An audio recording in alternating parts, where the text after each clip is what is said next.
Daddy's, మీరు ముందుది విన్నారు కదా.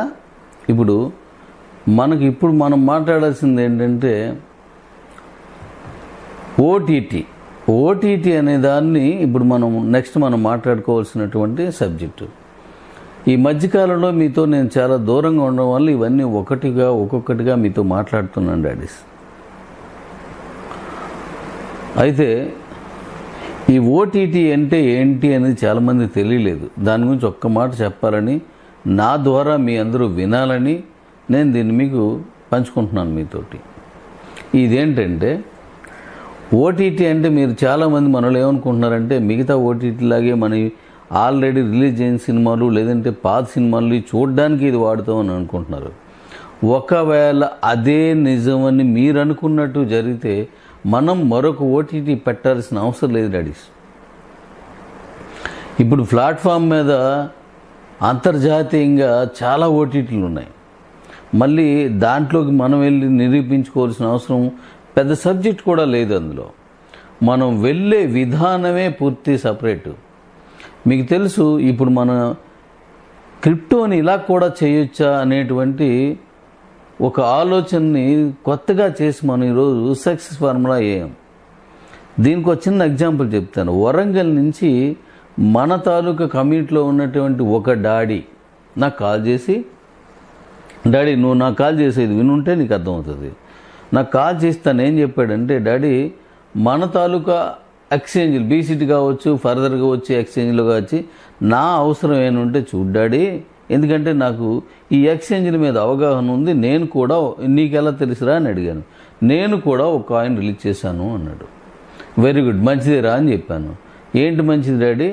నాకు కాయిన్ అయితే రిలీజ్ చేశాను, దాన్ని ఏదోలా తయారు చేసి, కానీ కమ్యూనిటీ లేదు కదా, కాబట్టి నేను కిబులోనే కొనసాగుతున్నాను డాడీ అన్నాడు. హీఈస్ రైట్, వాడు చెప్పింది కరెక్ట్. ఎందుకంటే నేను మొదటి నుంచి నేను మాట్లాడుతుంది ప్రపంచ గమనానికి, క్రిప్టో గమనానికి వ్యతిరేకంగా నేను ప్రయాణం చేయడం మొదలెట్టి మీరు నాతో వచ్చారు. ఏంటి, కాయిన్ రిలీజ్ చేసి కమ్యూనిటీని సంపాదిస్తారు అందరూ, బట్ నువ్వేం చేసి తెలిసాడాడి, కమ్యూనిటీని క్రియేట్ చేసి కాయిన్ మార్కెట్లో తీసుకెళ్ళు. ఆ ఒక్క సూత్రం మీదే నువ్వు ఈరోజు ఇంత సక్సెస్ని తీసుకున్నావు. ఇప్పుడు ఈ సక్సెస్ ఏంటి అనేది తెలియాలంటే ఇప్పుడే కదా డాడీ మనం వేసిన క్రిప్టో వృక్షంగా మారింది. ఆ మొక్క ఇప్పుడు పూతకు వస్తుంది కదా, ఇప్పుడు పింజై కాయ పండై నువ్వు అనుభవిస్తావు. వెయిట్ చేయి, వెంటనే ఏది ప్రతిఫలాలు కావాలంటే ప్రతిఫలం ఎంత వేగంగా వస్తుందో దాని తాలూకా గమ్యం కూడా అంతే వేగంగా అంతమైపోద్ది. ఎప్పుడు స్థిరంగా ఉండేది ఎప్పుడు బలంగా నిలబడుతుంది. నువ్వు స్థిరంగా ఉండాలనుకున్నావు కాబట్టి మన కంపెనీని బలంగా నిలబెట్టావు. సో ఇప్పుడు మనం దీంట్లోకి వెళ్తున్నాం కాబట్టి మన కాయిన్ని ఇప్పుడు ఎలా తీసుకెళ్తున్నామో మీరు ఒకసారి చూడండి. ఈ ఓటీటీలో మనం చేస్తున్నది కొత్త ప్రయోగం అనకూడదు. ఆల్రెడీ నేను ఎందుకంటే ప్రయోగాలను కూడా సాధ్యపడే విధంగా తయారు చేసి మీ ముందు తీసుకొస్తే దాన్ని ఎలా తీసుకెళ్లాలో నా పిల్లలుగా మీకు తెలుసు డాడీస్. నేను చూశాను, అనుభవంతో నేను మాట్లాడుతున్నాను. మీ సత్తా తెలిసి, మీ సత్తా చూసి నేను మాట్లాడుతున్నాను. కాబట్టి ఇప్పుడు మనం ముందుకు వెళ్దాం. అయితే మన దగ్గర ఉన్న ఓటీటీ ఏంటంటే మీ ఊహకు అందని విధంగా కొత్తగా తయారు చేస్తాను. దాని గురించి నేను మళ్ళీ సపరేట్గా చెప్తాను దాని మీద. ఇప్పుడు మన ఓటీటీని మీరు అనుకోవచ్చు, ఓటీటీ ఆల్రెడీ ఉన్నది కదా, మనకెందుకు ఇదంతానా అంటే అవి ఉన్నాయి కదా అని, లేకపోతే ఇవి మళ్ళీ అవసరం లేదు కదా అనుకుంటున్నారు. ఎందుకు అవసరం ఇప్పుడు చెప్తాను వినండి.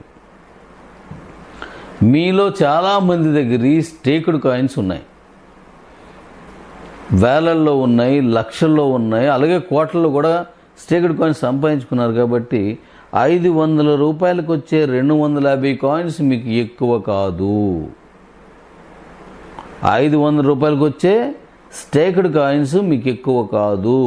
ఇక్కడ ఒక వేరియేషన్ మాత్రం పాత వాళ్ళు, ఇప్పుడు కొత్తగా వస్తున్నటువంటి కొత్త కమ్యూనిటీ వాళ్ళు తెలుసుకొని తీరాలి డాడీస్. ఏంటి చెప్పనా, మనం 500 రూపాయలకి 5 కాయిన్స్ వచ్చాయి మీకు, సేలబుల్ కాయిన్స్గా మారిపోయి 100 రోజుల తర్వాత. మరి మీ అకౌంట్స్లో చూస్తే కాయిన్స్ లేవు. అది మీరు అమ్మేసుకొని ఉండొచ్చు, ట్రాన్స్ఫర్ చేసుకొని ఉండొచ్చు, మరే ఇతర కారణాల చేతనో మీ అకౌంట్లో నుంచి అవి ట్రాన్స్ఫర్ అయ్యాయి అంటే అమ్ముకున్నారు, లేదంటే మరో రకం చేశారు. కాబట్టి మరి మీ అకౌంట్ ఖాళీ డాడీ. ఎందుకు? రెఫరల్ ఇవ్వని వాళ్ళే ఎక్కువ మంది ఉన్నారు మన కంపెనీలో.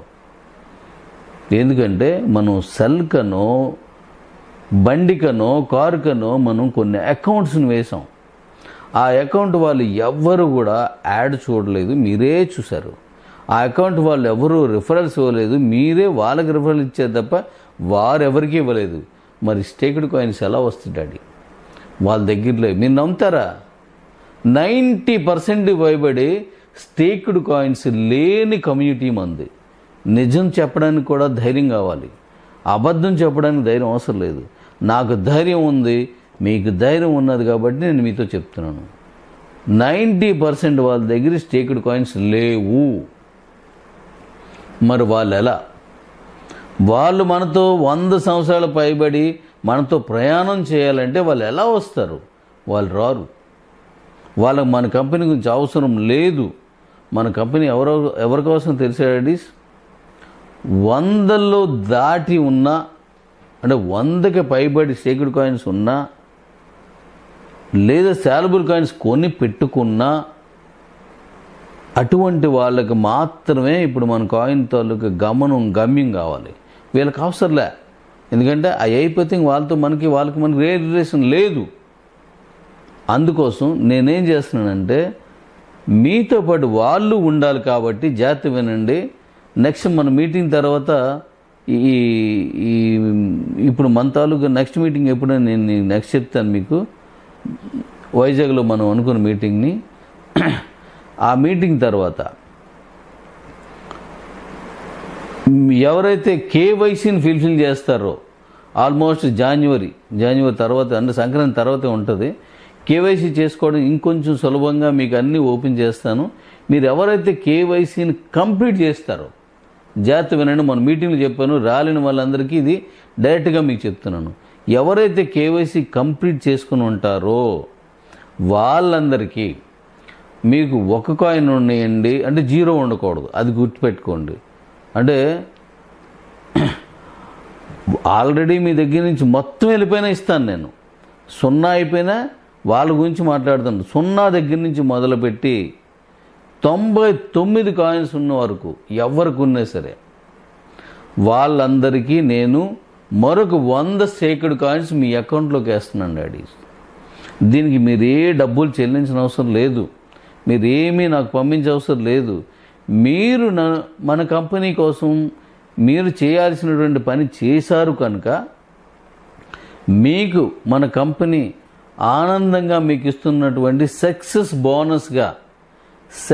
బోనస్గా మీకు నేను 100 స్టేక్డ్ కాయిన్స్ని మీరు ఏదైతే ఇది కేవైసీ అయిపోయిందో వాళ్ళందరికీ పంపిస్తున్నాను డాడీస్. మీరు ఇంకెక్కడికి వెళ్లకుండా మాతో కలిపి మీతో కలిపి మేము 100 ఏళ్ళకి పైబడి మీతో ప్రయాణం చేద్దాం మన అందరినీ కలిపి. అందుకు నేను 100 కాయిన్స్ స్టేక్డ్ కాయిన్స్ ఇస్తున్నాను. ఓకే, మీకు 2. మరి బీసీ ఓటీటీని తీసుకెళ్ళడం వల్ల మనకేంటి ఉపయోగం? ఇది మాత్రం జాగ్రత్తగా వినండి. ఓటీటీని తీసుకెళ్ళడం వల్ల మనకి ఏంటి ఉపయోగం?